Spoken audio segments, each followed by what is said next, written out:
Ladies and gentlemen, please welcome Sage Phillips for the land acknowledgement.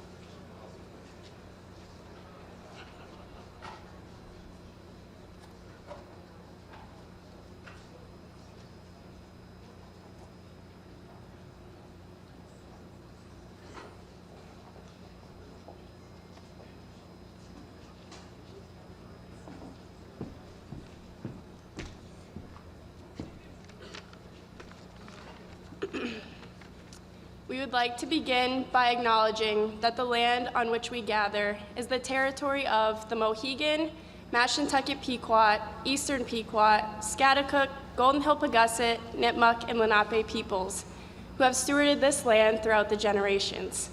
We thank them for their strength and resilience in protecting this land and aspire to uphold our responsibilities according to their example. Kachi Willie Winnie, thank you very much.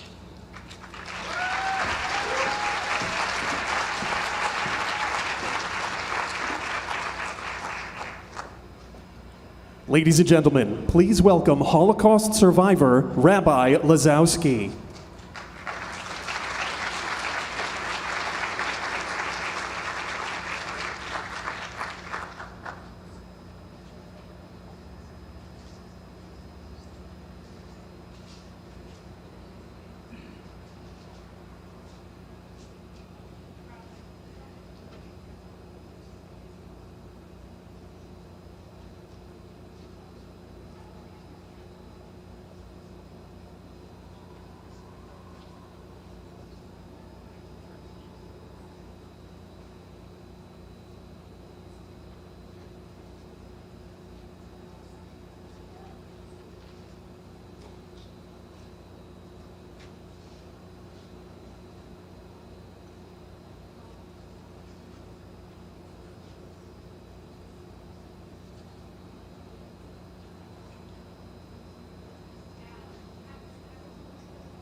Ladies and gentlemen, please welcome Holocaust survivor Rabbi Lazowski.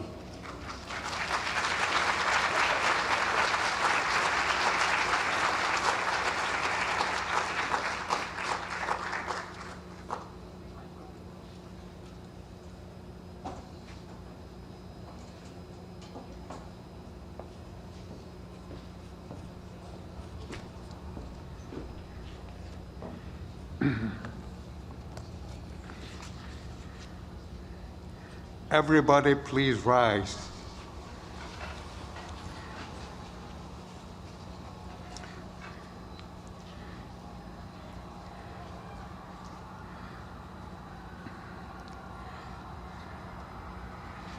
Almighty God, with joyous spirits, we have gathered this afternoon to dedicate the Dodd Center for Human Rights on the 75th anniversary of the verdict of the Nuremberg trials.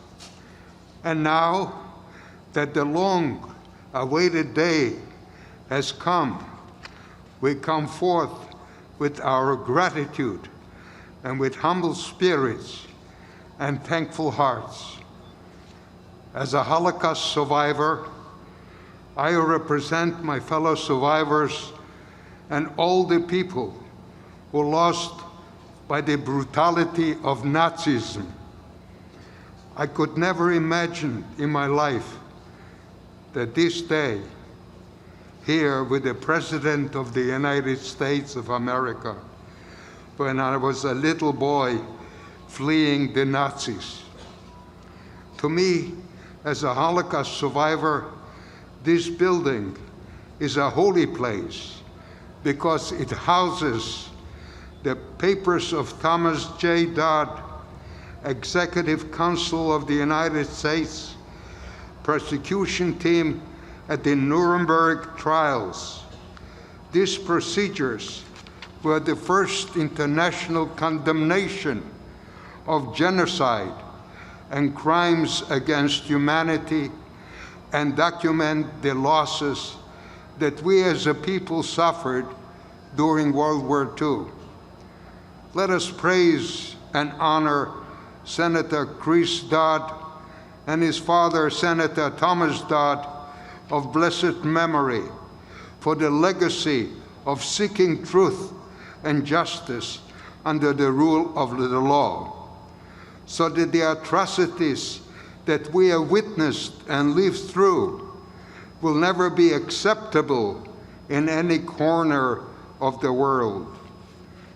In the words of King Solomon, may this edifice always illuminate our steps.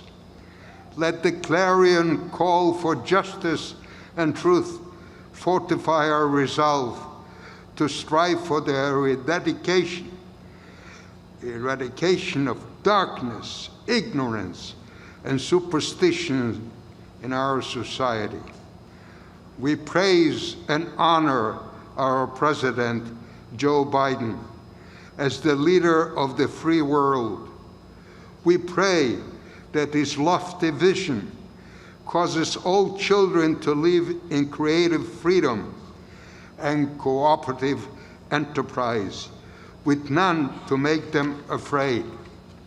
Help us to draw upon his noblest impulses in his heart. May we be worthy of the American's dream, combining George Washington's devotion to truth, Abraham Lincoln's faith in freedom and equality, and Chris Dodd and Thomas Dodd's dedication to justice and human rights. We pray that this edifice will become a treasure, a house of knowledge and understanding, of guidance and inspiration for all who enter in search of truth. Bless our going out and our coming in, for now and forevermore, and let us all say, Amen. You may be seated.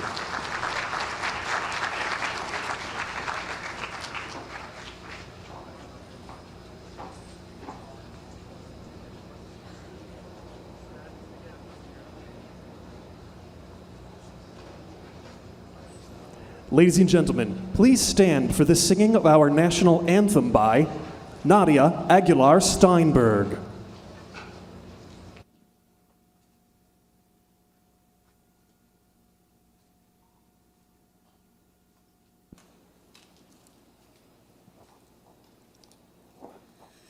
Oh, say, can you see by the dawn's early light what so proudly we held at the twilight's last gleaming, whose broad stripes and bright stars through the perilous fight o'er the ramparts we've watched were so gallantly streaming, and the rocket's red glare, the bombs bursting in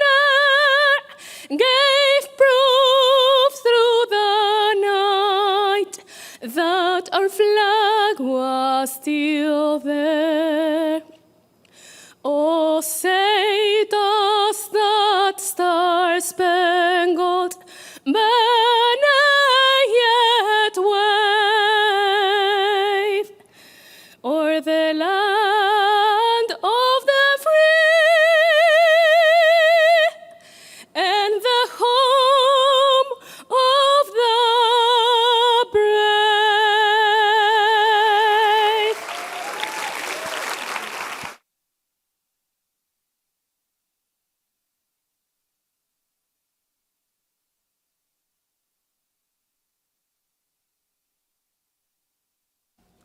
Ladies and gentlemen, please welcome Chairman Dan Toscano.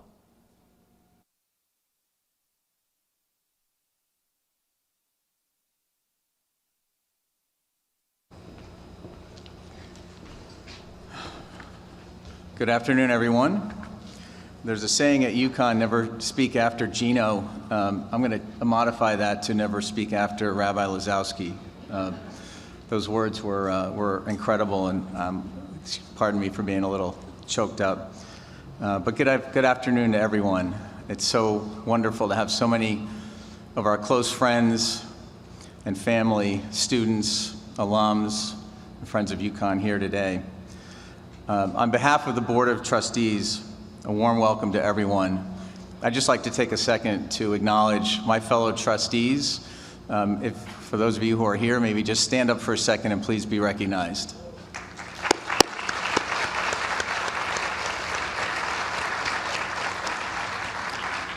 These folks do work that you never see, and they're all volunteers. And I thank you for your service, and I'm humbled to be a member of the board alongside you. I'd like to welcome everyone to Uconn and our beautiful campus, one of 5 that we operate across the state. And above all, it is an extraordinary privilege to be able to welcome the President of the United States to Connecticut and to the University of Connecticut for the dedication of the newly named Dodd Center for Human Rights. I note with enormous pride that President Biden did not earn his undergraduate degree from an Ivy League school or another private college, but from the University of Delaware, a flagship public land-grant university just like ours. A decade ago, in a speech at UD, then Vice President Biden referred to the campus as the place that, quote, played such a role in shaping my life. He also said it was professors like Dr. Dolan, Dr. Bennett, Dr. Belinsky, and maybe the smartest guy who ever taught me, Dr. David Ingersoll, who helped me understand the transformative events that occurred during my time here. And of course, he went on to devote his life to the cause of public service, which would eventually bring him to our spectacular campus as the 46th President of the United States. That is an amazing testament to the vital role public higher education plays, not only in the life of individuals, but in the life of our nation. Life-transformative education is UConn's mission, and we are thrilled to share that passion with our President. I'd also like to thank Senator Chris Dodd, who was instrumental in bringing this day about. He has been a dedicated and steadfast friend of Uconn for decades and has played a key role in supporting Uconn's premier, nationally known human rights program, which is based right here at the Dodd Center. We are incredibly grateful to him, his family, and we are proud to honor the legacies of both Christopher Dodd and his father, Senator Thomas J. Dodd. We're dedicating the facility behind me today, but this occasion is not about a building or a renaming. It is about something bigger than that. It's about a mission. The mission of the Dodd Center is to promote, nurture, and champion the cause of human rights here and around the world.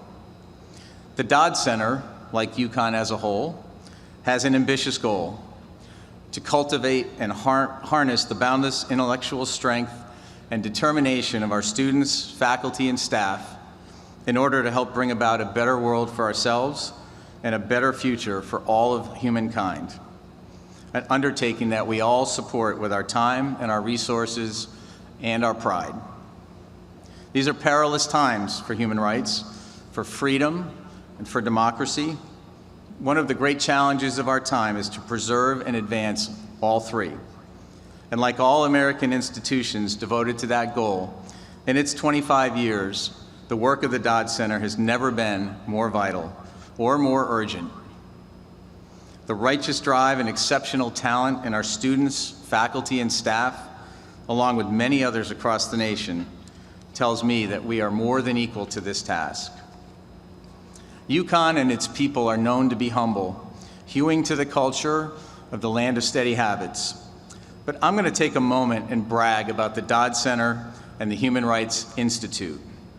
These organizations support interdisciplinary inquiry into the most pressing human rights questions, and they prepare the next generation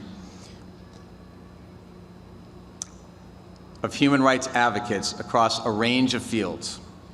The Institute offers an undergraduate major and minor, the largest at any public university in the United States, the largest, and a graduate certificate and Master of Arts program supported by over 40 faculty from across our academic enterprise. Uconn is best in class in the country and perhaps in the world. Please, let's celebrate the success of these world-renowned programs. Thank you again for joining us here today, and I just have to say it, go Huskies.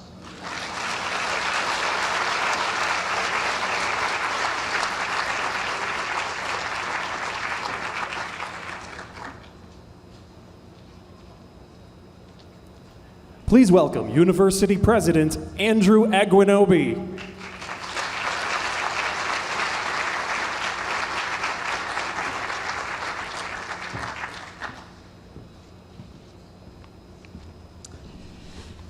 Thank you. Thank you, everyone, for being here. So I have the extreme honor, on behalf of our entire University of Connecticut, to welcome the President of the United States of America, President Joe Biden, to our wonderful university. We, the students, faculty, employees, and the Board of Trustees, want to express our deepest thanks to President Biden, not only for his time here and for his presence today, but also for his support for human rights and justice here and throughout the world. It's a rare honor for a university to welcome the President of the United States to its campus. For us, it's the first time that we have had a sitting president visit Uconn since 1995. That presidential visit was also a visit to the Dodd Center. So this is yet another historic milestone in an exemplary trajectory of scholarship, teaching, and advocacy for the Dodd Center for Human Rights and the Human Rights Institute. I want to thank Senator Chris Dodd, his late father, Senator Thomas J. Dodd, and their whole family for championing human rights and for making it possible for our faculty and students to develop one of the best human rights programs in the country. It is to celebrate father and son senators in Chris and Thomas Dodd and to celebrate the vital work of the Dodd Center for Human Rights that we are here at this dedication and renaming ceremony today. I would be remiss if I did not take a moment to also thank Gary Gladstein and his family, whose vision and transformational commitment to the University of Connecticut established the Human Rights Institute, a world-renowned community of academics and activists united in the pursuit of human rights. I must also take a moment to thank the federal and state officials who are with us today, including the governor, lieutenant governor, our congressional delegation, the constitutional officers, and a number of state legislators. I would like to thank all of you here for joining us and supporting the Dodd Center for Human Rights. Now, we can never forget that a university like Uconn is all about our students. So I want to congratulate our students on their passion for activism and human rights. Talking about students, I'd also like to thank the School of Fine Arts student jazz quintet players up there who have been playing jazz for us. Thank you.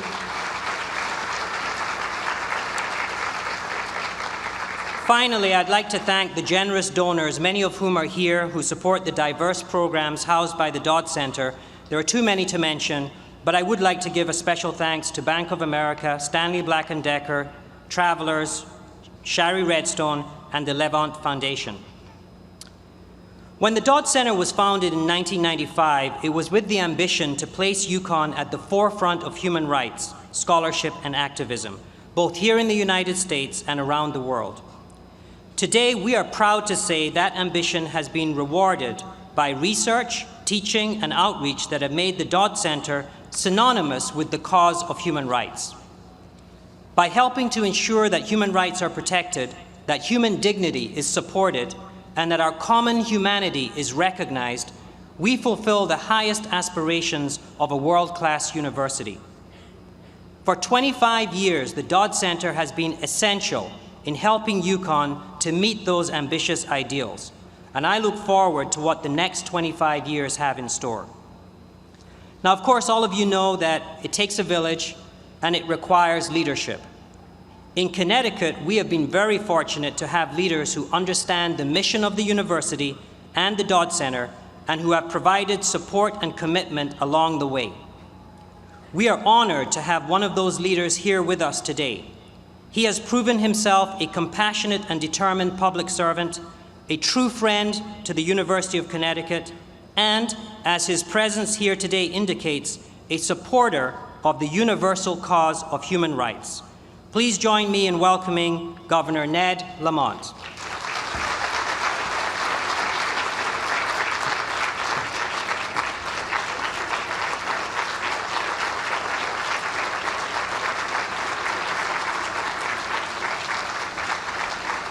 Well, thank you, Andy, and good afternoon, everybody.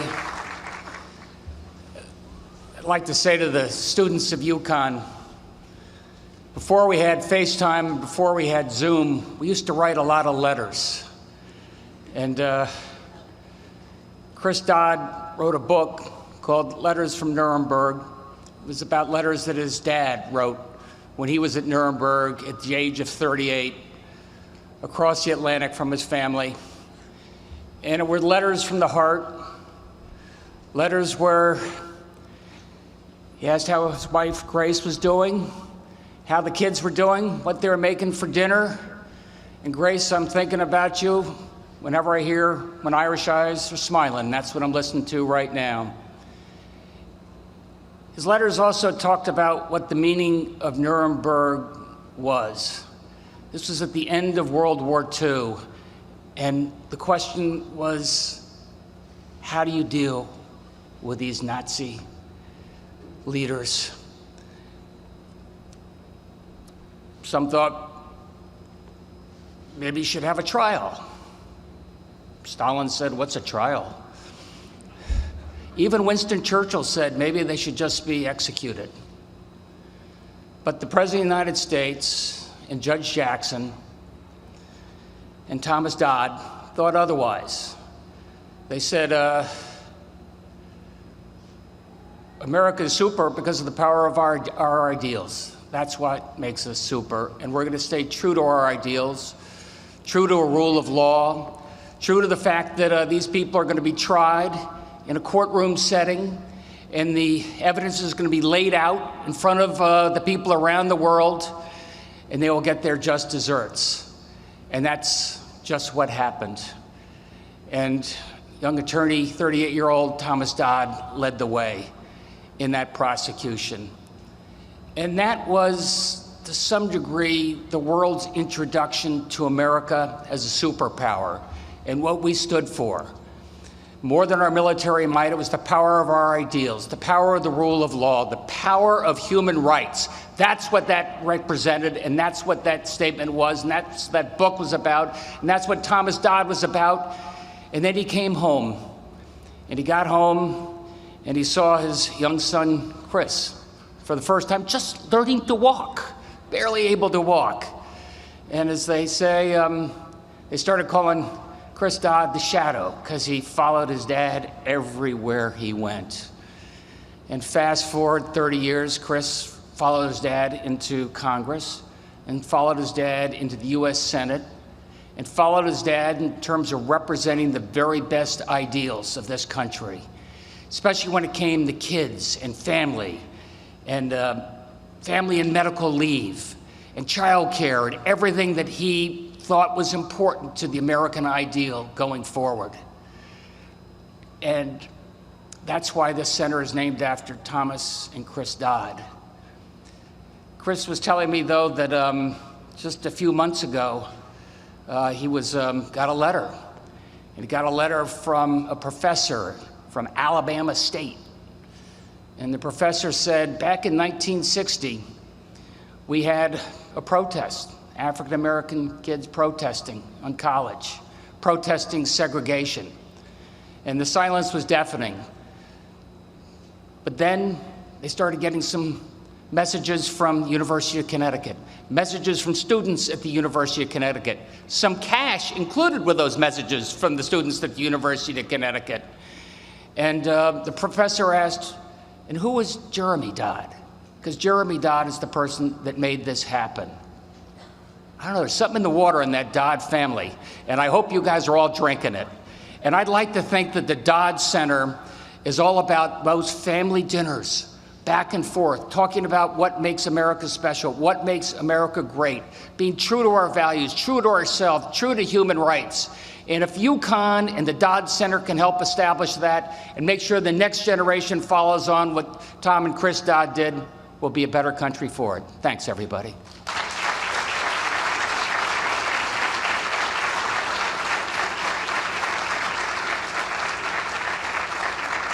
Ladies and gentlemen, please welcome Representative Joe Courtney.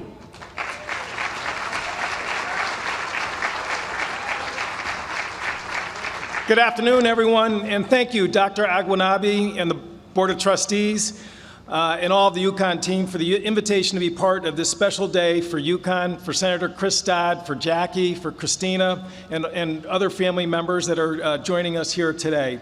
It's also an honor to be here with my colleagues who are sitting in the front row and President Biden, Governor Lamont. For President Biden, he's now racked up his second trip to Eastern Connecticut in the first 268 days of his administration to visit two of our nation's crown jewels of higher education, the United States Coast Guard Academy and today the University of Connecticut.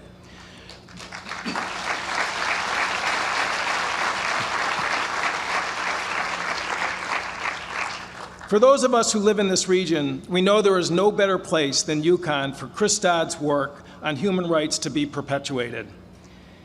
As many here know, Senator Dodd was born right up the road in Willimantic, or as we call it, romantic Willimantic, and spent much of his childhood in nearby Norwich, and began his journey in public service as the congressman from Eastern Connecticut.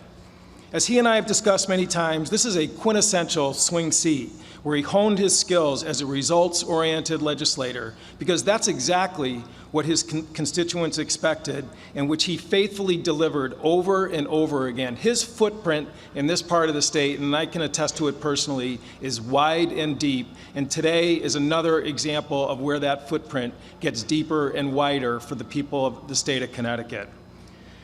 However, as all of us know today, Congressman Dodd and Senator Dodd was not merely Senator Pothole.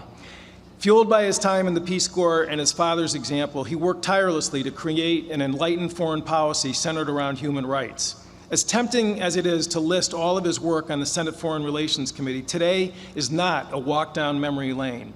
It's about the Uconn Center continuing Chris's work with an outstanding faculty and an inspired student body, which our country sorely needs. When President Biden spoke to the graduating cadets in New London last May, he eloquently framed their work as part of the 21st century struggle between autocracy and democracy, a perspective that has been the North Star of the Biden administration since Inauguration Day.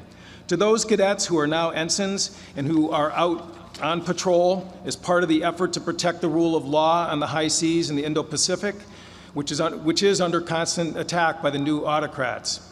So too are human rights under attack, whether it's in the Xinjiang province or whether it's in a Moscow jail where Viktor Navalny is being held as a political prisoner. The students who pass through this institute will be the new guardians and new protectors of these fundamental values of human rights which separate this country from the autocrats. Today's event, in the presence of President Biden, as in New London, powerfully footstomps the importance of that work. Congratulations again to all at the university for making this day possible. Thank you very much.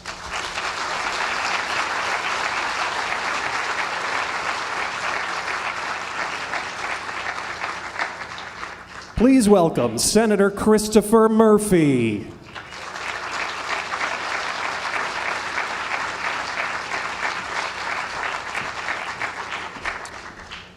Well, good afternoon to the Uconn community. I'm so grateful to be here today with the Connecticut congressional delegation, Senator Dodd and his family, and of course with President Biden. It was really heartwarming to hear the story that the governor told about Senator Dodd following from the earliest days in the literal footsteps and later in the figurative footsteps of his father. But I'm here to tell you the story of literally thousands, if not tens of thousands, of people here in Connecticut who are in public life today, who are serving their communities because they're following in the footsteps of Senator Chris Dodd. I was thinking of what I was doing in the summer and fall of 1995, the last time that a United States president came here to the Uconn campus. I was fulfilling my childhood dream. I was interning for Chris Dodd.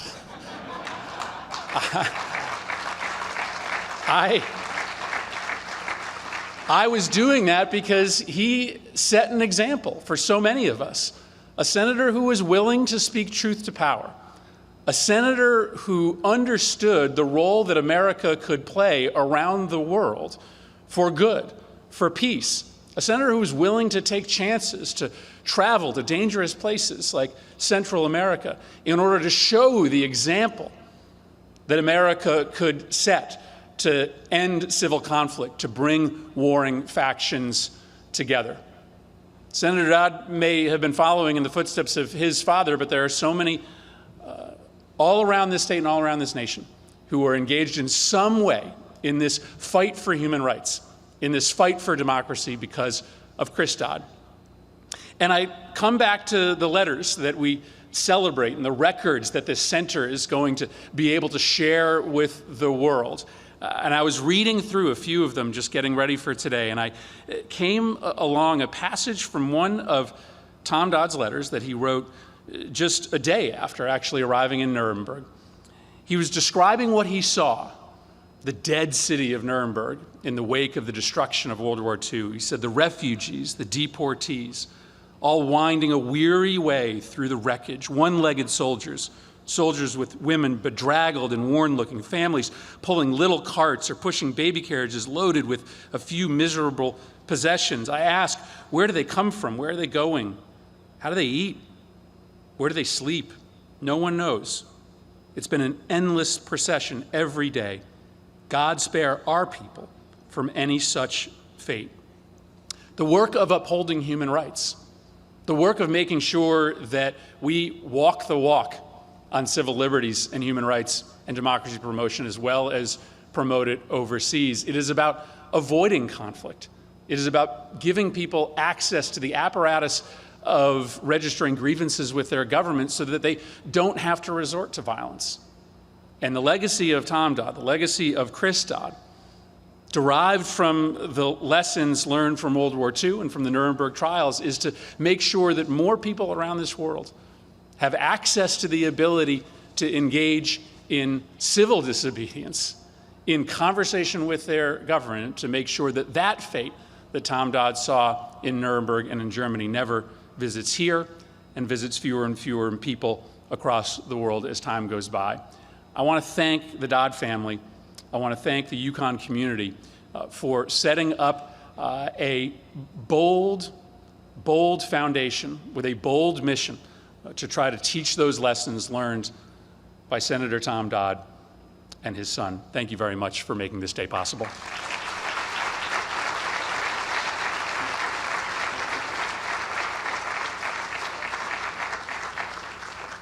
Ladies and gentlemen, please welcome Senator Richard Blumenthal.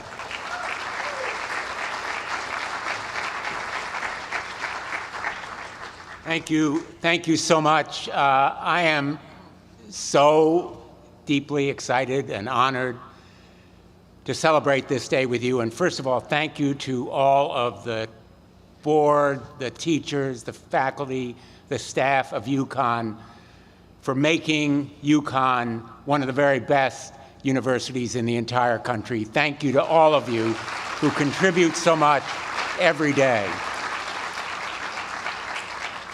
And thank you to President Biden for helping us to celebrate this day.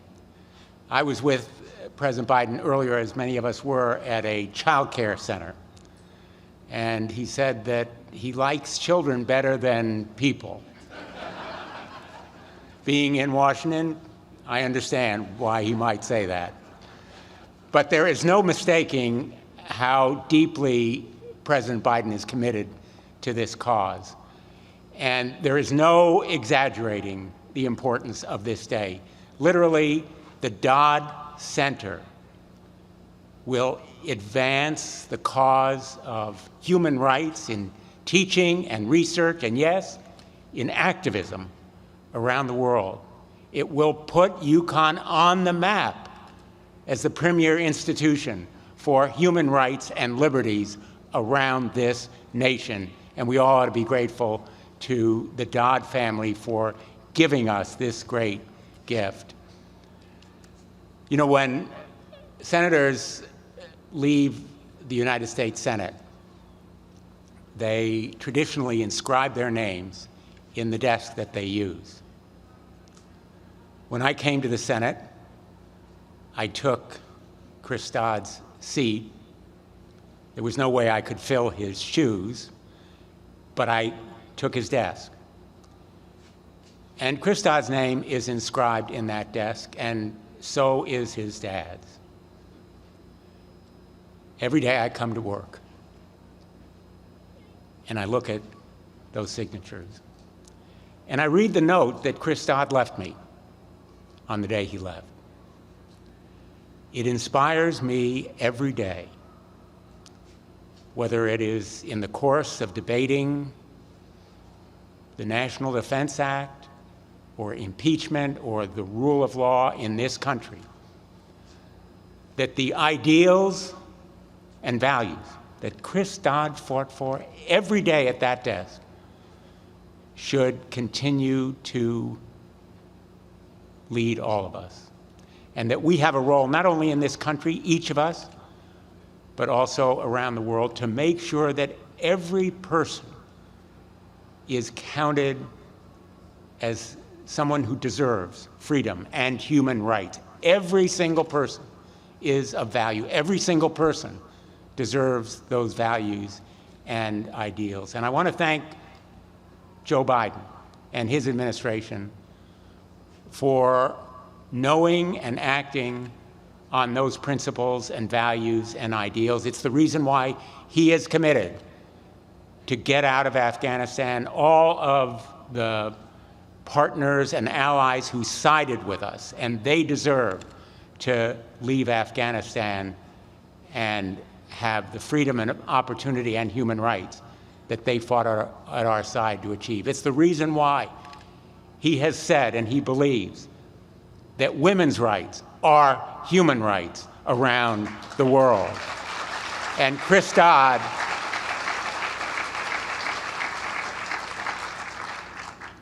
has stood strong and fought hard for these values and ideals, and this place of learning and activism will motivate and inspire countless people to go around the world and around our own country and fight for those rights and liberties. It will be a place not only of great learning, but also of great activism.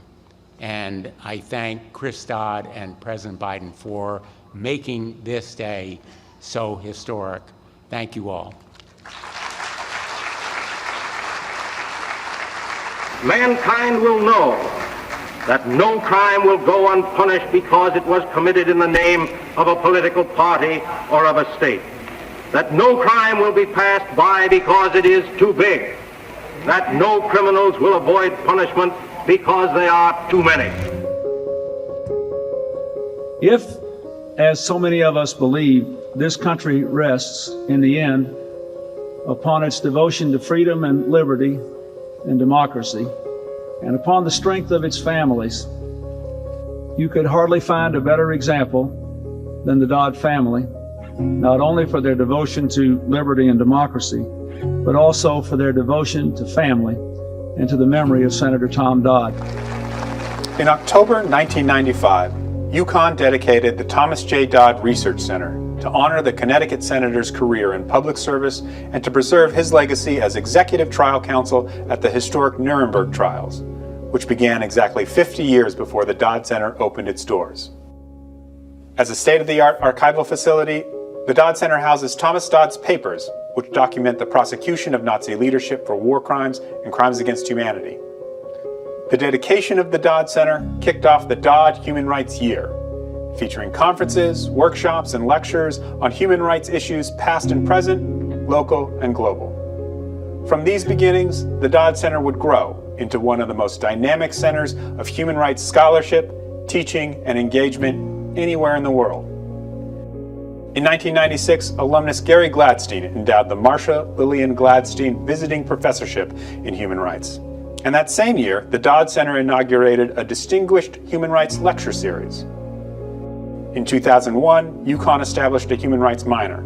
It quickly became one of the most popular interdisciplinary academic programs, drawing students from across the campus. In 2003, the university awarded the first Thomas J. Dodd Prize in International Justice and Human Rights.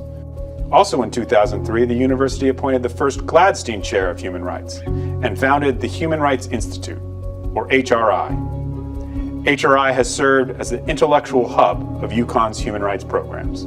The Gladstein Committee, our most engaged human rights faculty, has over 40 members, each appointed with departments in the humanities, social sciences, education, social work, law, and more. In 2012, HRI created an innovative undergraduate major in human rights, the first human rights major at a public university in the United States. Human rights is one of the fastest growing academic programs at Uconn and now boasts nearly 200 students. 25 years later, we're looking ahead to the next generation of human rights at the University of Connecticut. The dynamic human rights programs that have grown at Uconn since the dedication of the Dodd Center offer an unprecedented opportunity to facilitate real human rights change in our communities and around the world. Toward this end, we're dedicating the Dodd Center for Human Rights to extend the combined human rights legacies of Thomas J. Dodd and Christopher J. Dodd, Connecticut's father and son senators, and recognize the support and dedication of the entire Dodd family to human rights at Uconn. It's an appropriate time, I think, to recognize what has been accomplished in the first 25 years, and then setting some ambitions for the next 25 and beyond. With the dedication of the Dodd Center for Human Rights, we're looking forward to the next generation of human rights at Uconn. Not only do we recognize 2 generations of service in Thomas and Christopher J. Dodd, but we're also training the next generation of human rights advocates. We now have cutting-edge leading work in outreach and in engagement, including really critical programs in human rights education, democracy and dialogue, and thinking through how we can use digital media and filmmaking to shape understandings of human rights and to help highlight the values that we all aspire to hold. The need for us all to be aware of human rights and doing something about it and learning to live together and share this great country together is essential. The next generation of human rights leaders are here today at Uconn. We see it as our mission to change society, and we think that the Human Rights Institute positions us amazingly to do that. We have a remarkable group of students. They're very, very socially conscious. They want to make the world a better place. They care about social justice. They care about human rights. The human rights education I've received here has definitely made me a more dedicated activist because it's shown me how in history people have practically created change and how I can emulate that in anything that I organize or contribute to on campus. We are so proud that this university now is the only public university in the country with a human rights program like we have. And so for us, the dedication is really a celebration of Uconn and all the students at the school. Each person can make a difference. I believe that very deeply. I don't think we have enough appreciation of how much of a difference one individual can make in the lives of others. And so if they walk away from this experience at Uconn, having been involved to one degree or another in the human rights program here, I'd like to have them also embrace the notion and the idea that they are equipped to make a difference in people's lives.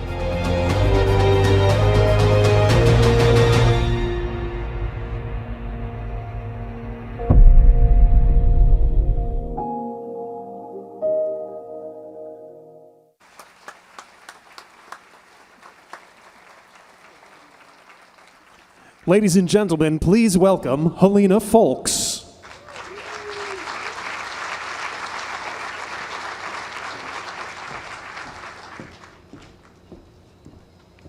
Hello, everyone.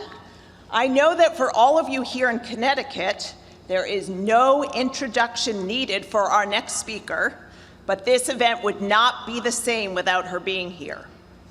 Chairwoman Rosa DeLauro has served the people of Connecticut's 3rd Congressional District with dedication and commitment that is unequaled since her first election in 1990.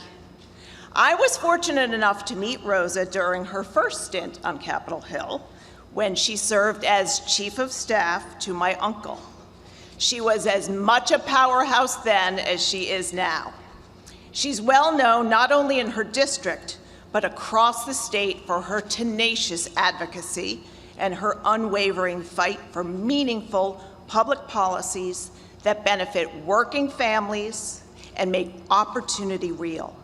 Among those efforts, Rosa is championing her issues like expanded childcare and paid and family and medical leave, building on the legacy of my uncle while creating her own.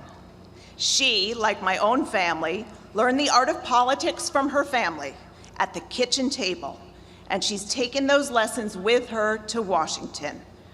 Rosa has not only served as a tremendous representative for her district, but she has served in various capacities of leadership within the House Democratic Caucus, earning the respect and trust of her colleagues. Today, she serves as the chair of the House Appropriations Committee and is arguably one of the most powerful members of the U.S. House of Representatives.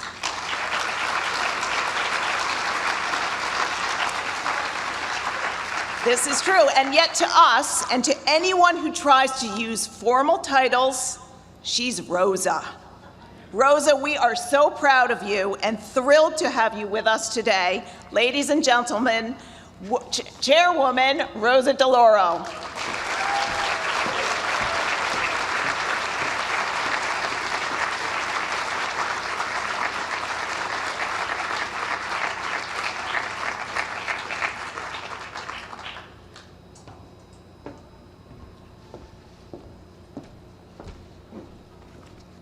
Good afternoon. I listened to Helena, and it's a wonderful, wonderful swell of memories that just crossed my mind of the wonderful years that I've had the opportunity to be with the Dodd family.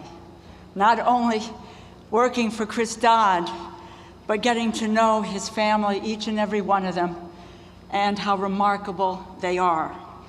And so I say to you, Helena, thank you so, so much for your kind words, for your generous introduction, and how wonderful it is to join you, particularly on an occasion where we are celebrating your uncle, but we celebrate the entire Dodd family, all of you, who are quite remarkable. And I might add, with regard to Helena, we're all thrilled to hear that you are building on your family's legacy of public service with a recent announcement to run for governor of Rhode Island. Yes, yes. Now, we're all thrilled for you, and your dad, I'm sure, is very, very proud, but your mom would have been over the moon. If anyone knew Martha, over the moon. So welcome. I want to also acknowledge my House and Senate colleagues. It's always great to be a part of such a thoughtful and wonderful delegation who care deeply about the roles that they serve in and what they mean for the people that we all serve. And it's really pretty extraordinary.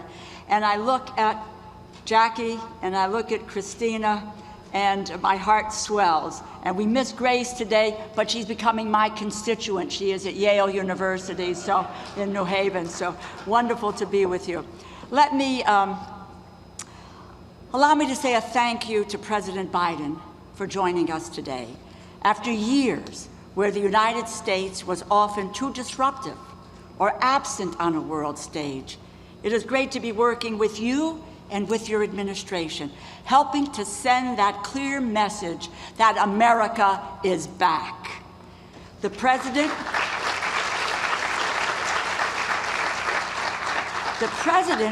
also sends a message by being here today. He honors the values and the remarkable history and the work of the Dodd family in making this a better nation. He is poised in the coming weeks to transform this nation in the fashion of Franklin Roosevelt. And yet, he is here putting the spotlight on our nation's enduring obligations made concrete at this university. And it is great to be here at the University of Connecticut to celebrate your commitment over the past quarter century, working with the Dodd family and honoring Senator Thomas J. Dodd and Senator Christopher J. Dodd in a way that continues to promote and protect human rights and democratic values. Since 1995, when the Thomas J. Dodd Research Center was first dedicated by President Clinton and Senator Dodd on the 50th anniversary of the start of the Nuremberg trials, it has grown into one of the leading academic centers in the country. And at the heart of the program is the Human Rights Institute, which harnesses the power of education to influence and to mold young minds with a singular focus to build a global community of awareness and of advocacy. And through an innovative set of programs led by Senator Dodd, this center seeks to bring human rights and democracy to the forefront of our national conscience. And I'm so proud to join you in that effort, to recognize the important contributions and human rights legacy of two of the giants of the United States Senate. And there is a third giant of the United States Senate here with us today, in the President. And nearly 76 years ago, Chris's father, Thomas J. Dodd, addressed for the first time the International Military Tribunal at Nuremberg. At those historic trials, he helped to establish the principle of the rule of law by bringing war criminals to justice. Criminals whose crimes were so appalling that Supreme Court Justice Robert Jackson, the chief prosecutor at the trial, described as, and I quote, "crimes that civilization cannot tolerate their being ignored because it cannot survive their being repeated." For Thomas Dodd's role in the Nuremberg trials, he was awarded the U.S. Medal of Freedom. He was also a staunch supporter of the new nation of Israel throughout his years in the House and in the Senate. He famously called out the State Department for inadequately responding to Soviet anti-Semitism, calling out the persecution of Soviet Jews. And in 1946, reflecting on his work during the trials, Tom Dodd wrote in a letter to his wife, Grace, that, and I quote, "there is a great satisfaction doing one's job, particularly a job like this. Someday it will be recognized as a great landmark in the struggle of mankind for peace." Well, that day is today. And after all these years since the Nuremberg trials, the work protecting human rights continues. We are all concerned by the threats posed by China and Russia. We are troubled by the democratic backsliding in Brazil, in Hungary, Poland, and Turkey. And perhaps even here at home. We are troubled by the 82 million people, 35 million children who are displaced by persecution and conflict, and the genocide against the Rohingya and the Uyghurs. This is unacceptable, and it must end. And it was Senator Chris Dodd was right when he said, and I quote, "The lessons of Nuremberg must be continually learned." So today, through this center, we renew our commitment to the universal values of human rights. We rededicate ourselves to building a better and a more just democracy here and globally. And I am honored to stand alongside Senator Dodd and President Biden, and they worked together for years in the Senate Foreign Relations Committee, and all of you who are gathered here today as we continue working towards making the Dodd Center the world's preeminent human rights program. For far too long, the myriad of human rights issues that the Dodd Center has focused its attention on, boasting one of the largest human rights majors in the country, and whose members have been on the front lines making a real difference in this field, has been neglected. Well, not anymore, not in the Biden administration, and not here at the University of Connecticut. The Dodd Center has done extraordinary things since it was first dedicated, like empowering human rights advocates and leaders, partnering with extraordinary faculty and researchers, amplifying the work of global human rights advocates through the Dodd Prize, and shining a light on the past and paving the way for a brighter future grounded in human rights and civic responsibility. Chris Dodd has helped build one of the most dynamic places dedicated to human rights teaching, to research and engagement. This rededication rightfully honors the human rights legacy of both Thomas J. Dodd, whose career took him from working as a prosecutor at the Nuremberg war trials to the halls of the United States Senate, as well as pays proper tribute to our state's longest-serving senator and my mentor, Senator Christopher Dodd. And prior to his long service in the Congress, Chris Dodd served in the Peace Corps for 2 years, working in the Dominican Republic in Monción, and if you listen to him, he characterizes that as the most worthwhile experience of his life, of building homes and building a church in Monción.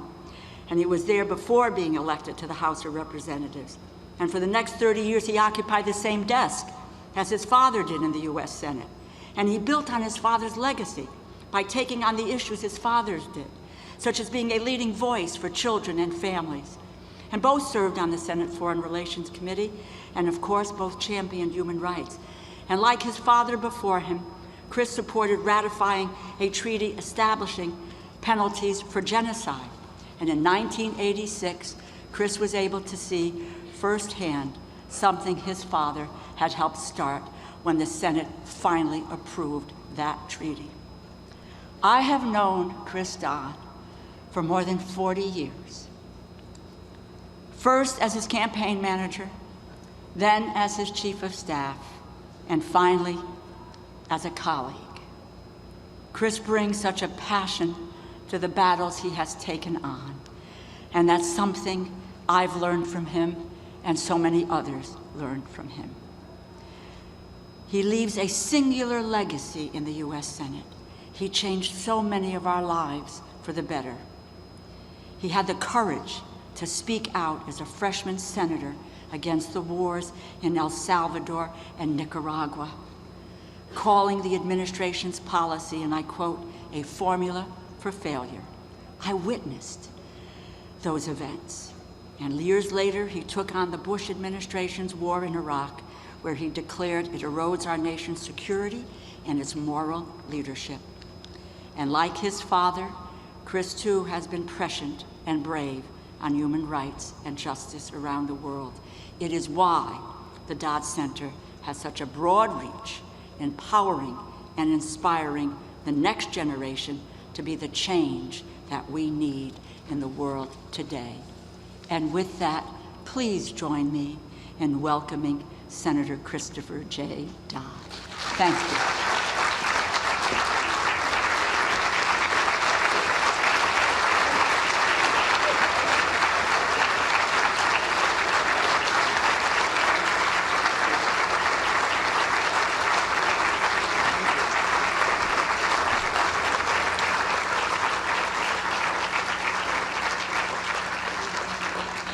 thank you all very, very much for that welcome. And Rosa, I can't even begin to thank you for your words today, but also for, I was going to stay away from the 42 years to hide a little bit behind that number. But I made a lot of political decisions, as those of us in public life do all the time. I don't know if I ever made a better one than the day I asked Rosa DeLauro, after a 3-hour conversation, if she'd manage my first race for the United States Senate. And so I thank you, Rosa, for countless things over the years. But I come from a large family, and if we had one more member to add to that family, the name would be Rosa DeLauro. So thank you, dear friend, for everything you do every single day. It's wonderful. Very, very grateful to you. Well, it's great to be back on the campus here, and let me briefly, if I may, thank so many people who have made this day possible, going back a long time. As some of you know, it was almost 30 years ago that a former president of this institution, John Castine, made a phone call to me and asked if I would be willing to think about placing my father's papers from Nuremberg and elsewhere here at the university. That's where this journey began that many years ago. And over the years, one president after another, boards of trustees have been incredibly supportive of those efforts over the year. And I must begin, of course, with the present president, President Andy Aguinobi. Done a great job under difficult circumstances. Dan Toscano, tremendous what you've done as well, along with the board. So grateful to all of them for their help in making this happen. We have a great governor in Connecticut, Ned Lamont. We've been through a tough time, as the country has, but Ned Lamont deserves great credit for all you've done for the country. So thank you, Governor, very, very much for all your help on this as well. I want to also remiss, if I'm not going to get down all of them because that would take the next 20 minutes, but I want to thank my family who are here, but particularly my wife, Jackie, and my daughter, Christina, were here today as well. And I'll mention my niece, Helena Folks, who is the chairing of our advisory board, of which we have any number of members here today as well who served on that. But I'm very grateful to them, obviously, over the years for their tremendous support as well, for what they've contributed along the way. I've had a wonderful board helping us out over the last year or so. I mentioned the governor, his help, and others. But Alan Lazowski and Richard Friedman are two great friends, have been a tremendous help. I'm deeply grateful to them for their work and their help in putting this together. And of course, what an honor it's been to have Rabbi Lazowski and his lovely wife, Ruth, invoke the invocation here today for all of us. I wanted this to happen for many reasons. Rabbi, you're an inspiration in so many ways. You and your lovely wife were survivors of that Holocaust, which was the genesis of my father's coming alive, if you will, at the Nuremberg trials. And so it would have been not quite the same event had you not been here to start this ceremony off, because so much of what you and the other survivors have done over the years have made the issue of human rights come directly home to all of us. Thank you for your contributions to our state on countless occasions, and thank you for reminding all of us to never, ever forget. So thank you, my dear friend Rabbi, for being here and being a part of this day as well. On any journey in life, you meet wonderful people, and there are an awful lot of them gathered here as I look around who are gathered here today. But one of the people that I knew about, I'd heard his name, but didn't get to actually spend time with him until we decided to have lunch with each other about a year and a half ago. And so Gary Gladstein and Phyllis, thank you both. Everything you've done for Uconn already, a Uconn grad, giving back to this university. The great Human Rights Institute, which is, of course, something that all of us are so deeply proud of, would never have happened without you. And so thank you immensely, my friend, for your loyalty to this university, your generosity to this university, and your commitment to human rights. It means a great deal. Thank you very much, Gary, for all of that as well. You know, I've always said in politics, the people that you mention in an event like this never remember that you've mentioned them. The people that you forget never forget that you've left them out as well. So it's a very dangerous process to go through. But I know gathered here with us today, I've met, in fact, saw them coming through the door, are my former colleagues and members of our Connecticut delegation in Congress.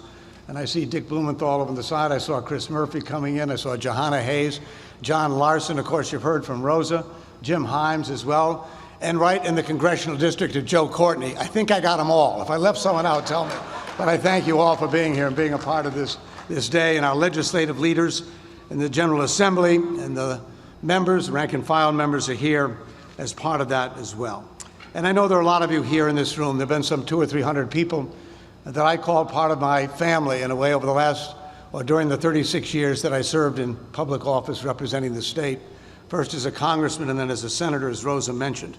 And I've been blessed by having remarkable people who are part of those efforts over all those long years. They call themselves the Dodd Squad, coming along. A creative name, I might add. I don't know where they got that title from. But I'm grateful to them so much for everything they did to make our work successful.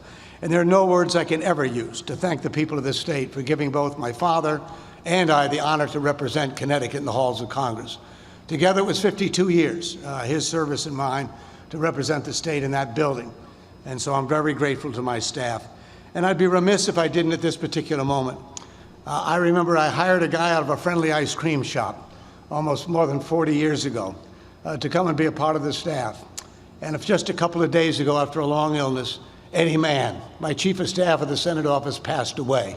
And so I want Eddie to know, even though he's not here today, how much he's responsible for everything else that happened over the years to make us successful on behalf of the people of this state. So to my staff, I thank all of them as well, the Dodd Squad. Dan Wiener, I should have mentioned at the top. Glenn Matoma, who's been the director of the Dodd Impact Program. Glenn, thank you for everything you've done as well. And Kathy. And Kathy Leibel at the director of HRI, the Human Rights Institute. Again, it's a great team you put together making this happen. Richard Wilson, who is the Gladstone, holds the Gladstein chair, is also tremendously important. And Richard, thank you for all that you do as well in this. And lastly, events like this don't happen miraculously. You have people who dedicate themselves working with the university, the governor's office, the board of trustees. But I want Lee Reynolds, who's done a tremendous job for over a year pulling this all together. And Erin Bingle, Erin Bingle as well, working with us. Erin and I have only known her a short time, but she is phenomenal, the job she's done as well. So Erin, thank you for everything you've done to pull this all together for us. Well, let me just, in my sort of brief remarks here, because this is a great honor to have the President of the United States on our campus here and in our state. 75 years ago, on October 15th, 1946, that's tomorrow, 21 defendants at the Nuremberg trial were waiting in their cells 75 years ago today on the eve of receiving the sentences that the four Allied nations, the United States, Great Britain, France, and the Soviet Union, had concluded only 2 weeks earlier on October 1st. Winston Churchill had argued for summary executions of all the defendants at Nuremberg. Joseph Stalin suggested a show trial for a day or two or a week or two, and then execute all of the defendants at Nuremberg. 10 of the defendants on October 16th, 1946, senior Nazi leaders, would be executed the next day on October 16th. 8 of the defendants were given a wide range of prison sentences, and 3 of the defendants were completely acquitted on that day. Who would have ever imagined, if you will, that a trial conducted by 4 nations with highly diverse judicial systems could adhere to the principles of the rule of law as they prosecuted some of the worst, most vile, horrific criminals in recorded history? 1 year earlier, in November of 1945, the chief prosecutor for the United States Supreme Court Justice Robert Jackson eloquently foretold why the trials at Nuremberg were so critical. His words, uttered 3/4 of a century ago, predicted the conduct of the trial and, importantly, the relevancy of Nuremberg in our 21st century world. My father revered Justice Jackson, almost a father and son sort of relationship, and he often quoted a sentence from Justice Jackson's opening remarks at the trial. Let me share them with you. That 4 great nations, he said, flushed with victory and stung with injury, stay the hand of vengeance by voluntarily submitting their captive enemies to the judgment of the rule of law is one of the most significant tributes that power ever paid to reason. One sentence which captured the essence of Nuremberg, the rule of law. This wasn't about colonies and acquiring property It was about restoring the rule of law that had been so violated. Everything the Nazis did during their reign was, in their minds, justified, ironically, because of the Nuremberg laws that gave them permission in their minds to do what they did. Prior to his death in April of 1945, Franklin Roosevelt, as many of you know, appointed Justice Jackson as the United States prosecutor at Nuremberg. And President Truman, shortly thereafter, of course, confirmed that choice. What FDR, Harry Truman, and Justice Jackson understood, and what my father, as a 38-year-old Justice Department prosecutor, would come to understand, and what President Joe Biden has believed and championed for his entire public life, is the peace and security we all seek at home and abroad is rooted in the triumph of democratic values and the rule of law. The confirmation of my father's conviction that the Nuremberg trials were of meaningful importance was expressed in a letter to my mother in the early summer of 1946, almost a year later after the trials began. The letter captures why Nuremberg resonates even today, in my view, with all who value the rule of law. And further, that letter explains the huge impact that Nuremberg had on my father and his deep commitment to human rights and the rule of law throughout his public life. Let me quote from that letter to my mother in June of 1946. "Someday," he wrote, "the Nuremberg trials will be recognized as a great landmark in the struggle of mankind for peace. I will never do anything as worthwhile again. Nothing will ever really be as important. Someday the children, I hope, will point to it and be proud and inspired by it. Perhaps they will be at the bar themselves, and perhaps they will invoke the precedents and call upon the law that we make here at Nuremberg." Today we gather on the campus of a great American university and at the entrance to its Center for Human Rights. May I say with thanks and confidence to those of you gathered here today who made this day possible, including, of course, my friend, the President of the United States.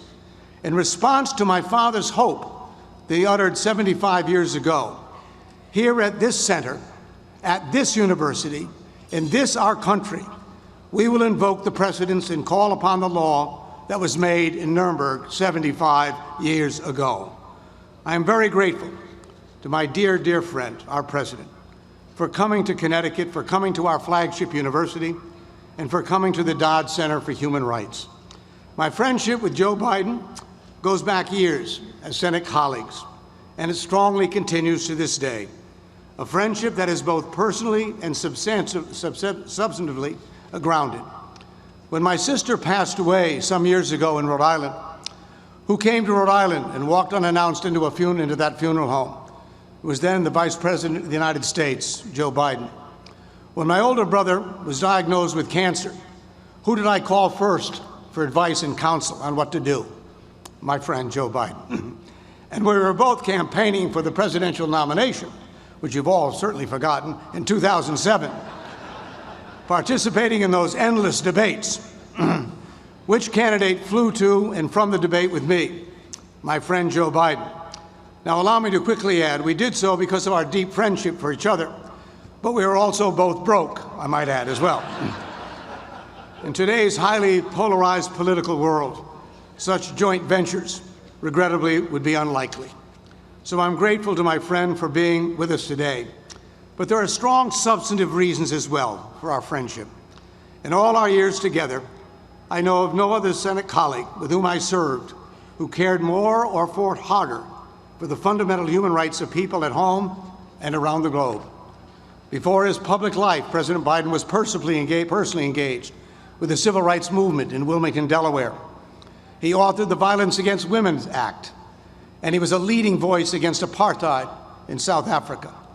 And his historic confrontation with the Balkans during the Balkans conflict, with the leading Serbian human rights abuser, Slobodan Milosevic, was yet another example of his fearless advocacy of human rights.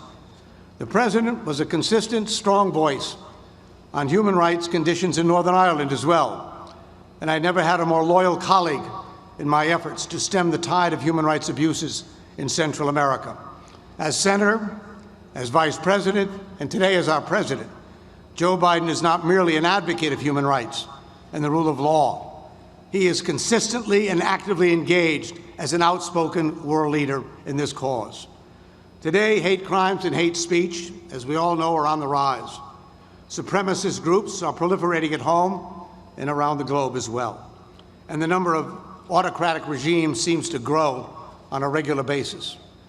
Mr. President, your presence here today on this our university campus, at this Center for Human Rights, is not merely a gesture of friendship, as much as I appreciate our friendship. It is also a reflection of who you are, of what you believe, and what you want for our country.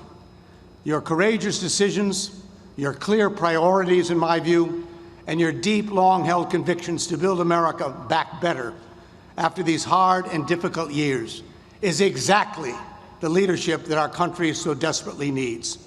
My friends gathered here today on this campus, would you please join me in welcoming and thanking our President of the United States, Joseph R. Biden.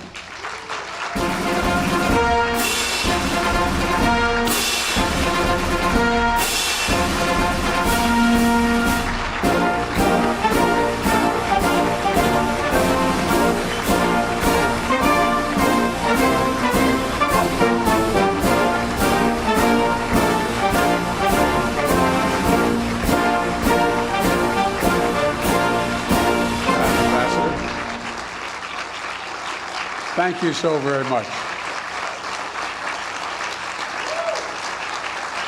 My name is Joe Biden. I am Jill Biden's husband. I'm delighted to be here. Thank you. Thank you. It is truly, it's not hyperbole to suggest, it's a great honor to be here, a genuine honor. And at this great public university, celebrating the life and legacy of not one, but two proud sons of Connecticut, Senator Thomas Dodd and my good friend, and we truly are really good, close friends, Senator Chris Dodd. Chris and I have known each other for a long time, but if you'll excuse a point of personal privilege, as we used to say in the Senate, I saw up close how he fought for human rights and human dignity in the Senate. Do you know my measure, Madam Ambassador, Ambassador Kennedy? You know what my measure is? People who tell me they care about people and then disrespect a waitress or a waiter. People who tell me they care about how, in fact, people are entitled to be treated with dignity and walk by someone at a shoe sign stand and suddenly say hello. People who do not do the just simply decent things for ordinary people. That's the real measure. I've never seen Chris, figuratively or speaking, walk by anybody. I've never seen him, nor his wife, nor his two brilliant, beautiful daughters. I remember the passion and eloquence that you brought to the floor, Chris, whether you were fighting for American families or serving as the Senate leading voice on engagement with Latin America and the Caribbean. And your brother, the ambassador, did a pretty damn good job as well. I think that the work this center is doing to bring human rights to the forefront of public understanding is making a real and immediate impact for all young people today. You know, I think it's going to rate high among your family's many great and lasting contributions to the country, Chris. And I know this is truly a family commitment for the Dodds. So thank you for inviting me to be part of this. I think I really mean it. It's an honor to be able to be here. Of course, I owe Chris. I remember where, as he pointed out, we were both running for president back in 2007 with almost no cash in either of our campaigns. You let me hop a ride with you in a twin-engine prop plane, true story, from our Senate vote in D.C. to a Democratic debate in New Hampshire. We were on our way to the debate one other time, but the whole way up, we just laughed and told stories before we were debating one another. And then the next day, to get back to the Senate to vote, we had to flag down a young, remember this? Flag down a young senator named Barack Obama. to get them to even open the airport. God's truth. Remember that, Chris? Here, he's just been there 2 years. He was on my Foreign Relations Committee. I was chairman. I said, can you get the airport open for us? I used to kid Barack. I couldn't understand why he so soundly defeated me in that primary. And then I realized when he'd be introduced by the voice of God. I get introduced by Johnny Scanafrana. So it took a while for me to figure all this out. Luckily, Chris, I got to travel in a much nicer plane these days. And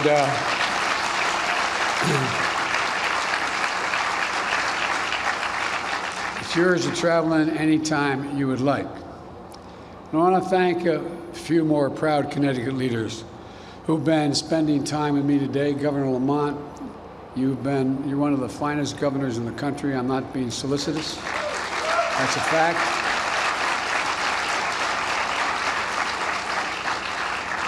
Exceeded only by your wife. And Senator Blumenthal, I mentioned earlier today, I apologize for repeating this, but my son, Beau Biden, who's the one that should be standing here talking to you, my son, Beau Biden, was the Attorney General of the state of Delaware. And one of the people he went to and sought advice from, for real, was then Attorney General Blumenthal. They became friends, and my son was a great admirer, and I think the senator knows that. And Senator Murphy, if I have to summon in the foxhole with me, I want Murph with me, man. No, I'm serious. This guy knows as much about foreign policy as anybody does, and his failure to remain silent has meant a great deal to me because he's spoken up on so much. And Representative Courtney, I thank you for your help and your support. And Rosa DeLauro. Rosa, I don't owe as much as Chris does to Rosa, but I owe a hell of a lot to her. My son was married, and he was in the second year of law school, and he transferred to Yale Law School. And Rosa heard that I was coming up with him, and the apartment he rented was less than ideal. And the whole thing had to be painted. My brother Jimmy fixes everything. My brother Jimmy's with us, and we went down and bought about 28 gallons of paint. I don't know how, but for real, it was hot as hell as well. And I'm up on a 8-foot ladder painting the crown molding and sweating like of the proverbial you know what. And here at the door, I said, come in. And the then, is it alderman or councilman at the time? Alderman Delora walked in, her mom. And she said, where's Biden? I said, I'm here. She said, no, stop fooling with me, son. Where's Biden? I said, no, I'm Biden. I'm Biden. And she came over, she said, I just want to come over and introduce myself and tell your son will be taken care of. And in walks the chief of police. I thought, holy God, what did I do? She said, you have nothing to worry about. You have nothing to worry about. Talk about constituent service. Rosa, you come by it, honestly.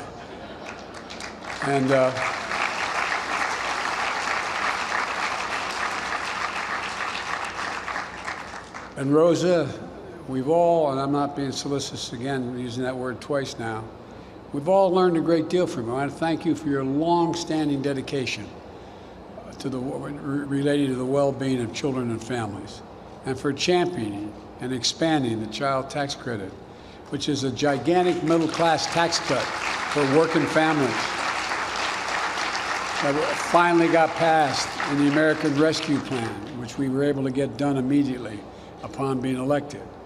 And Rosa will not tell you, but she's the first person I called to ask for her help as to how I should do this. And that put money in the pockets of families all across this country, even as we speak. It's how we're going to cut child poverty in this country. And we've already cut it nearly in half. And none of us should lose sight of what it meant to American families when we think about our mission to defend human rights and dignity at home and around the world. 26 years ago today, another United States Senator, United States President, who I just spoke to, Chris, literally an hour and a half ago, Bill Clinton, he sends his best, by the way, visited this university to dedicate the Thomas J. Dodd Research Center, a library and archives of papers that amount to an incredible first-person, first draft of history.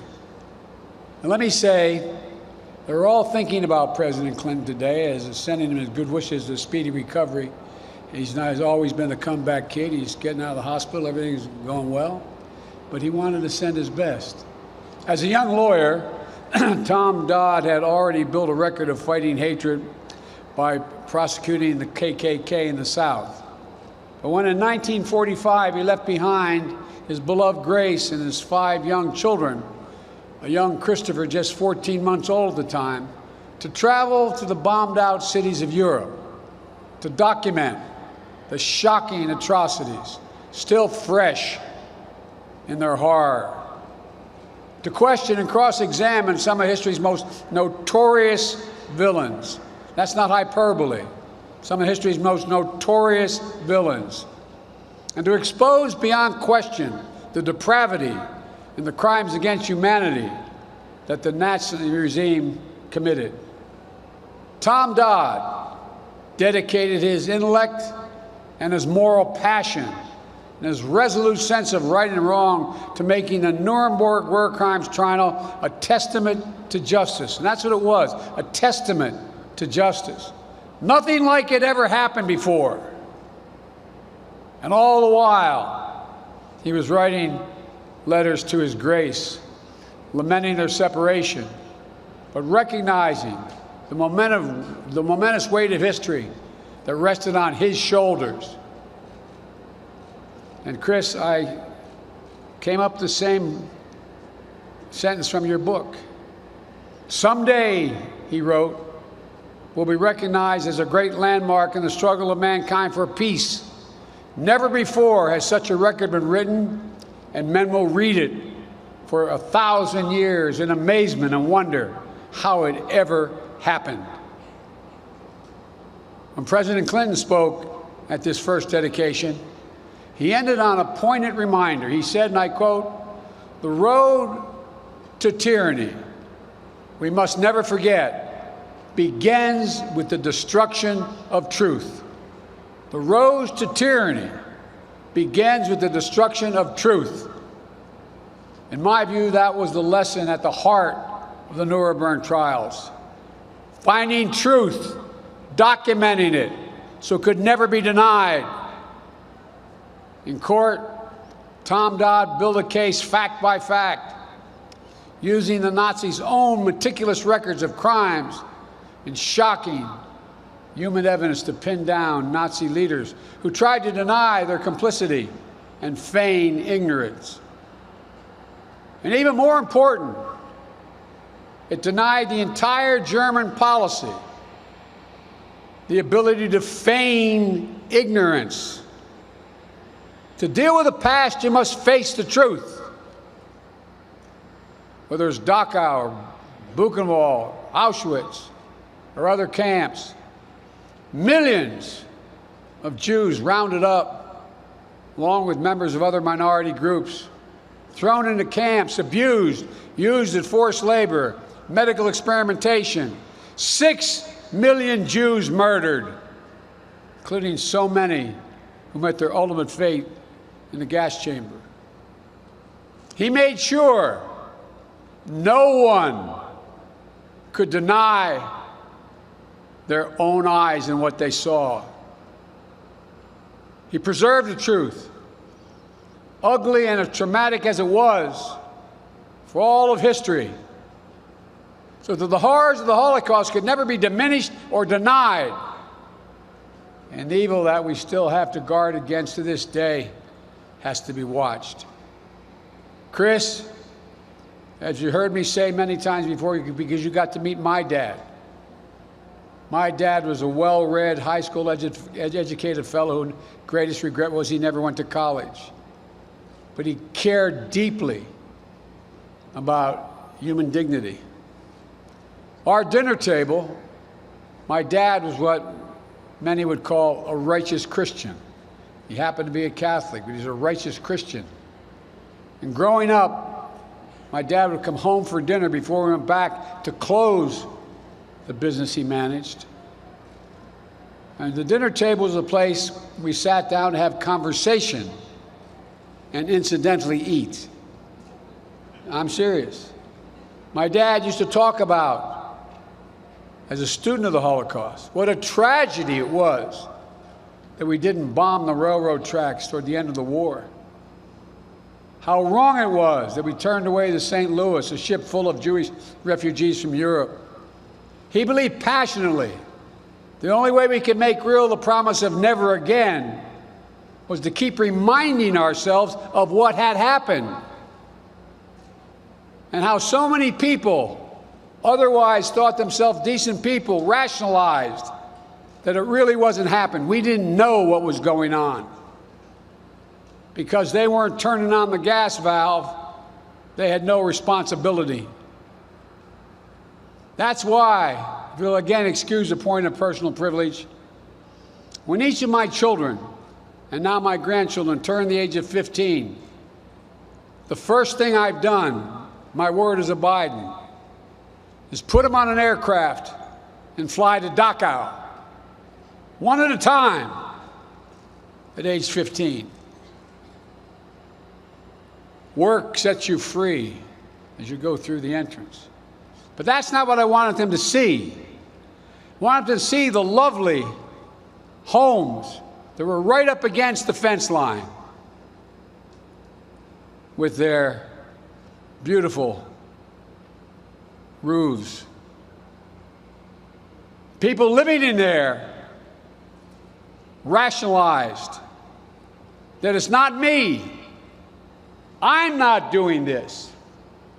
And I don't know really what's going on in there. I want them to see the ability of the human mind to rationalize cannot be underestimated. I would say parenthetically, the reason why Germany has been able to turn it around unlike other countries is because they faced it head on, acknowledged. So let me say it again. Nuremberg was unlike anything that ever came before. It was not about vengeance. It was about accountability. For only acknowledging the truth can we prevent the repetition of atrocities which are happening now in other parts of the world. It elevated our conception, as Chris said, of the rule of law. It set a marker for the future of justice, uplifted the importance of human rights in international affairs. We see it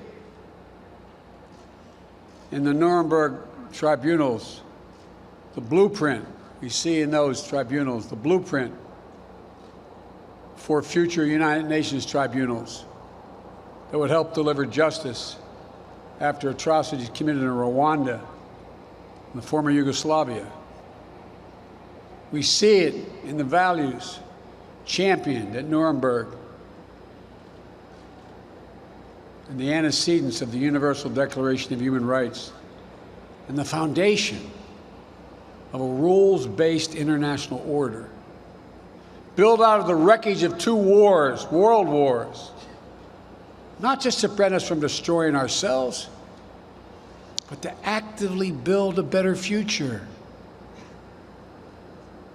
We see in the passion of a young prosecutor a commitment to prioritizing the human impacts of policies. The commitment carried through in his son's career of public service by all the students of this institute who've been inspired by the example. We need you. We need you badly. And as we look around the world today, we see human rights and democratic principles increasingly under assault. We feel the same charge of history upon our own shoulders to act. We have fewer democracies in the world today than we did 15 years ago. Fewer. Not more, fewer.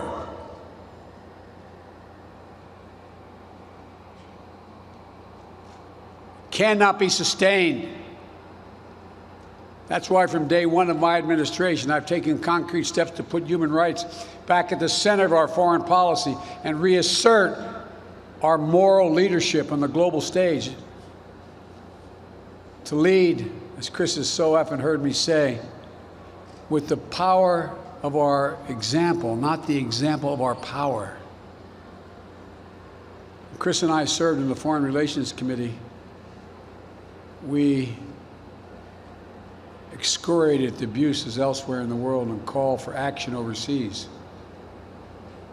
But human rights, in some ways, stood apart from the domestic struggle of civil rights and civil liberties and equal justice here at home. Today, we know that our efforts to defend human rights around the world are stronger because we recognize our own historic challenges as part of that same fight.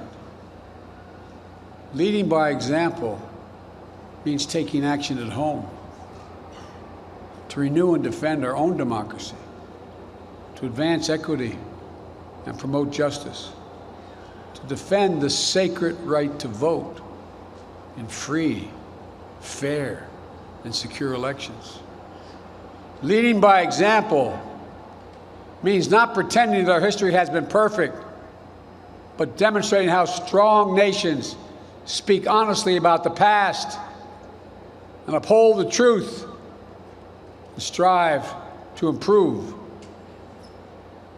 We make the best case for gender equality, racial justice and equity, religious freedom, the rights of the LGBTQ+ peoples, and other marginalized communities around the world by practicing what we preach.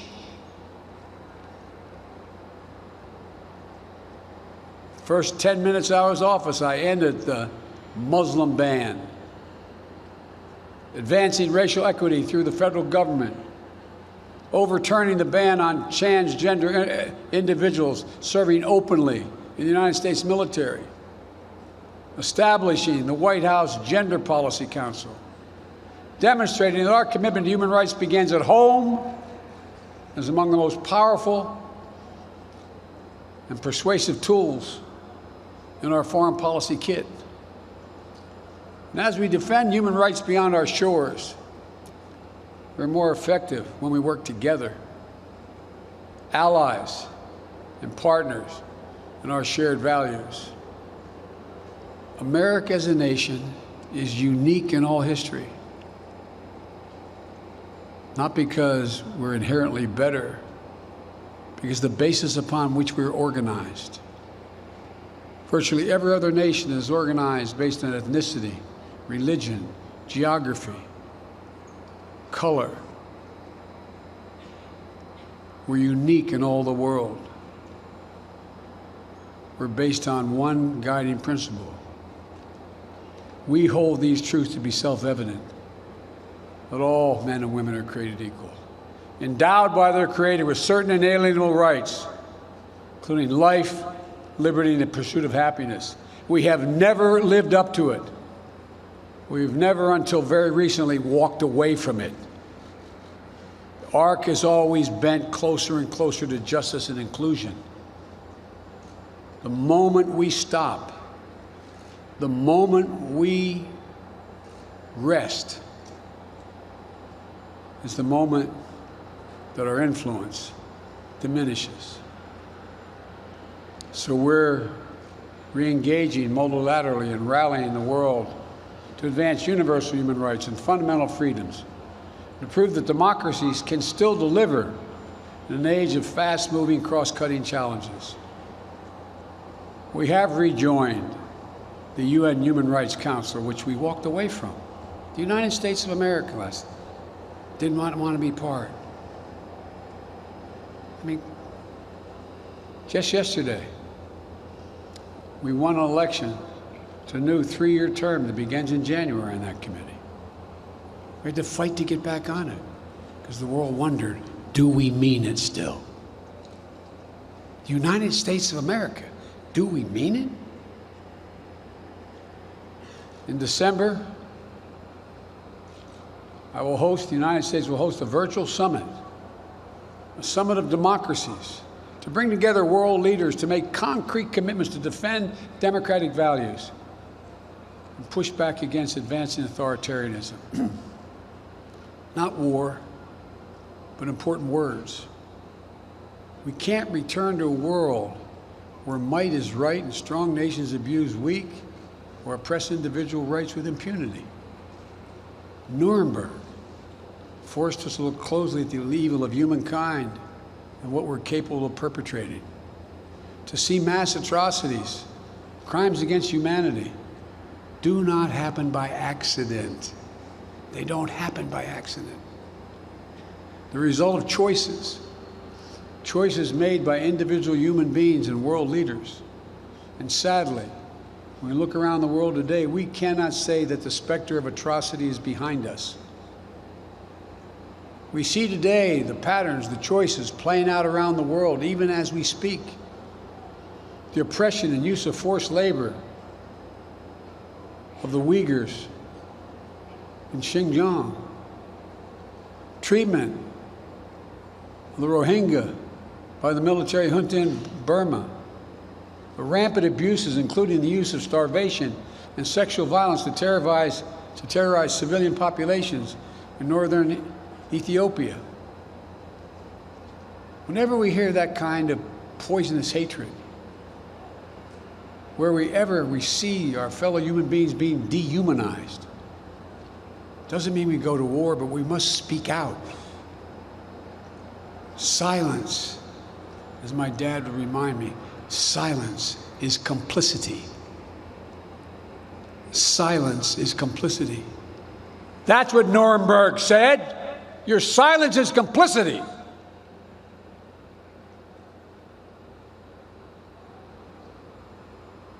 I've raised these issues personally with leaders around the world, our friends and adversaries alike, and I made it clear that no U.S. president should stand by when human rights are under attack and maintain their legitimacy. That's who we are as Americans. It's part of our DNA. We've fought, we've marched, we've sacrificed to ensure the rights are not reserved to just the wealthy or the powerful. They're God-given inheritance of every person on this planet by virtue of our shared humanity. As I said to a Supreme Court justice who I disagreed with in a hearing, we have a different form. You think I have my rights because the Constitution granted to me. I possess my rights because I was born. And I gave up some of my rights in the Constitution.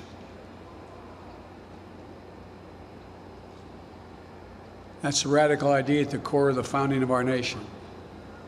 As I said, that all men and women are created equal. We really are endowed by a Creator with certain inalienable rights. And those rights don't flow from the power of the government. These rights exist for every individual, period. Period. And it's the job of government to protect them, to uphold them equally for all people. We've never, as I said, fully lived up to that animating American ideal, but we've never turned our backs on it. In all the years since our founding, that idea has been our nation's steady North Star, drawing us back on course. The constant struggle to live up to our highest democratic principles, to self-correct, has made us a beacon of hope for the rest of the world. It's also made us strong, resilient, innovative, dynamic. As I said, I repeat, I apologize, America is the only nation founded on an idea, the single most powerful idea in human history. It sparked our revolution. It helped ignite the wave of change around the world that successive generations have built on, expanding our understanding and extending protections to ever wider circle. We must never forget just how fragile the principle of universal human rights still is, how easily bruised, often sacrificed in human battles for power and personal enrichment.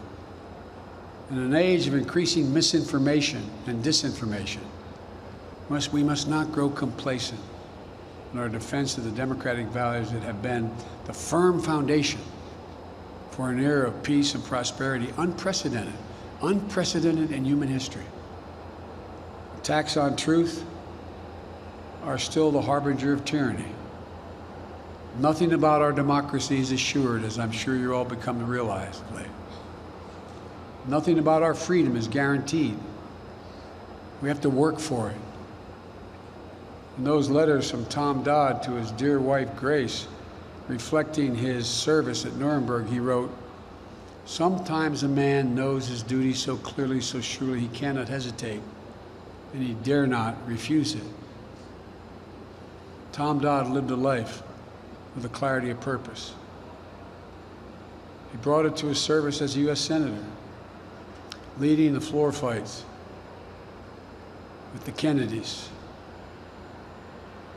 on civil rights legislation in the 60s, advocating for gun safety in a state that was a major gun manufacturer, legislation that was ahead of its time, fighting always for human rights and democracy against the forces of oppression and injustice. He passed that passion on to his children and to his son Chris. Chris carried forward his father's mantle in the United States Senate. He used it to fight for all American children and families, passing the first Child Care Act we've seen in this country since World War II, passing the Family and Medical Leave Act. Chris rallied against policies that militarized our relationships in Latin America and argued, instead recognize and invest in the people in our hemisphere.